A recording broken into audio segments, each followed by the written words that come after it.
எழும்பி பிரகாசி. இப்போ அதுக்குரிய எல்லா விதமான காரியத்தை நான் சொன்னேன். பரிசுத்தம் எப்படி முக்கியம். அப்ப கர்த்தருடைய பிள்ளைகளுக்கு, ஒரு விசுவாசிக்கு பரிசுத்தமான ஒரு ஜீவியம் இல்லைன்னாக்கா நம்ம யாருமே எழும்ப முடியாது, பிரகாசிக்கவும் முடியாது. இப்ப நம்ம திரும்ப போக போறோம், அவங்களுடைய இடத்துக்கு நம்ம போக போறோம். நீ பெற்றுக்கொண்ட இந்த சந்தோஷத்தை மற்றவர்களுக்கு அறிவிக்க வேண்டும். இதுதான் பிரகாசத்தினுடைய முதல் படி. வேதம் சொல்லுது, இருளில் இருக்கிற ஜனங்கள் பெரிய வெளிச்சத்தை கண்டார்கள். அதை இப்படி செய்யலாம், இப்படி சொல்லலாம், அந்த ஜனங்கள் பெரிய வெளிச்சத்தை காண வேண்டும்.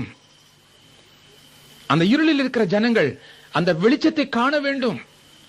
அந்த வெளிச்சம் நீதான்.